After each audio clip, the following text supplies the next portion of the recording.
Thank you for joining us around the fire. For more information or to make a donation, please visit randomactsnetwork.com.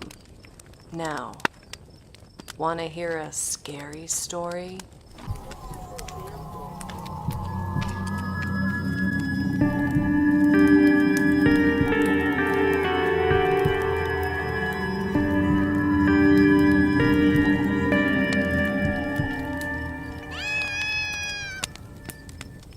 It is said that in Ulthar, which lies beyond the river sky, no man may kill a cat. And this I can verily believe, as I who gaze upon him who sitteth purring before the fire.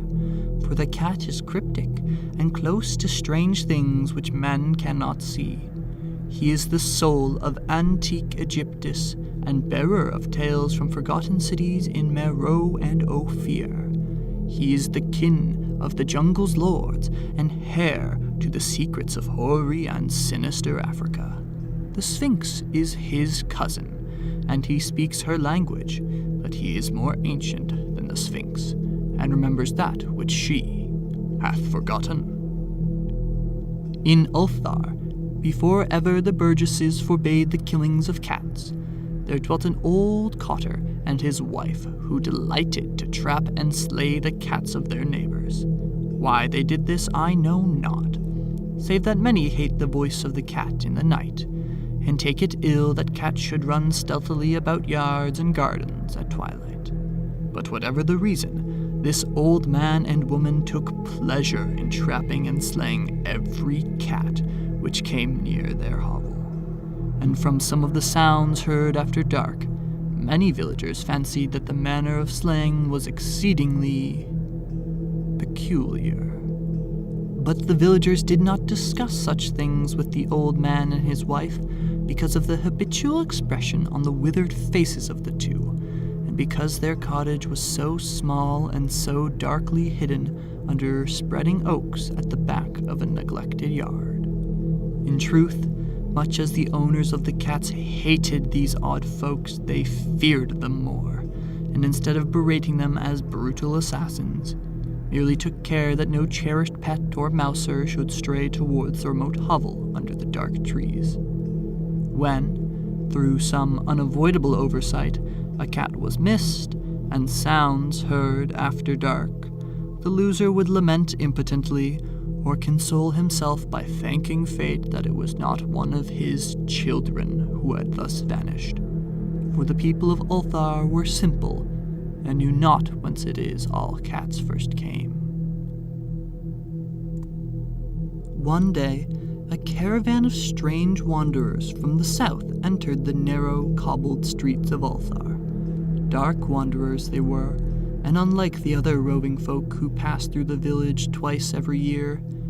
In the marketplace they sold fortunes for silver and bought gay beads from the merchants. What was the land of these wanderers none could tell, but it was seen that they were given to strange prayers, and that they had painted on the sides of their wagons strange figures with humanoid bodies and the heads of cats, hawks, rams, and lions. And the leader of the caravan wore a headdress with 2 horns and a curious disc betwixt the horns. There was, in this singular caravan, a little boy, with no father or mother, but only a tiny black kitten to cherish. The plague had not been kind to him, yet had left him this small furry thing to mitigate his sorrows. And when one is very young, one can find great relief in the lively antics of a black kitten. So the boy, whom the dark people called Menes, smiled more often than he wept, as he sat playing with his graceful kitten on the steps of an oddly painted wagon. On the 3rd morning of the wanderer's stay in Ulthar, Menes could not find his kitten, and as he sobbed aloud in the marketplace, certain villagers told him of the old man and his wife, and of sounds heard in the night. And when he heard these things, his sobbing gave place to meditation, and finally to prayer. He stretched out his arms towards the sun and prayed in a tongue no villager could understand, though indeed the villagers did not try very hard to understand, since their attention was mostly taken up by the sky and the odd shapes the clouds were assuming. It was very peculiar, but as the little boy uttered his petition, there seemed to form overhead the shadowy, nebulous figures of exotic things, of hybrid creatures crowned with horn-flanked discs. Nature's full of such illusions to impress the imaginative. That night, the wanderers left Ulthar and were never seen again. And the households were troubled when they noticed that in all the village there was not a cat to be found. From each hearth the familiar cat had vanished. Cats large and small, black, gray, striped, yellow, and white. Old Cranon, the burgomaster, swore that the dark folk had taken the cats away in revenge for the killing of Mene's kitten, and cursed the caravan and the little boy. But Nith, the lean notary, declared that the old cotter and his wife were more likely persons to suspect, for their hatred of cats was notorious and increasingly bold.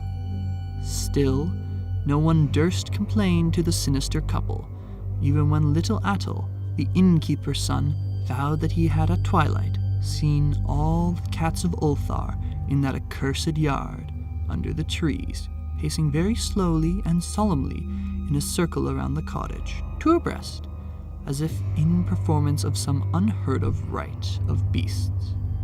The villagers did not know how much to believe from so small a boy, and though they feared that the evil pair had charmed the cats to their death, they preferred not to chide the old cotter till they met him outside his dark and repellent yard.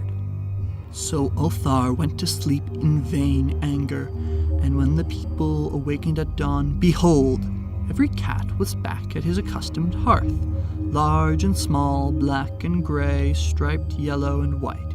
None was missing. Very sleek and fat did the cats appear, and sonorous with purring content. The citizens talked with one another of the affair, and marveled not a little. Old Cranon again insisted that it was the dark folk who had taken them, since cats did not return alive from the cottage of the ancient man and his wife. But all agreed on one thing, that the refusal of all the cats to eat their portions of meat or drink their saucers of milk was exceedingly curious. And for 2 whole days the sleek, lazy cats of Ulthar would touch no food, but only doze by the fire or in the sun. It was fully a week before the villagers noticed that no lights were appearing at dusk in the windows of the cottage under the trees. Then the lean Nith remarked that no one had seen the old man or his wife since the night the cats were away. In another week, the burgomaster decided to overcome his fears and call at the strangely silent dwelling as a matter of duty, though in doing so he was careful to take with him Shang the blacksmith and Thul the cutter of stone as witnesses. And when they had broken down the frail door, they found only this: 2 cleanly picked human skeletons on the earthen floor, and a number of singular beetles crawling in the shadowy corners. There was, subsequently, much talk among the burgesses of Ulthar. Zath, the coroner, disputed at length with Nith, the lead notary, and Cranon and Shang and Thul were overwhelmed with the questions. Even little Atle, the innkeeper's son, was closely questioned and given a sweetmeat as reward. They talked of the old cotter and his wife, of the caravan of dark wanderers, of small Menes and his black kitten, of the prayer of Menes and of the sky during that prayer, of the doings of the cats on the night the caravan left, and of what was later found in the cottage under the dark trees in the repellent yard.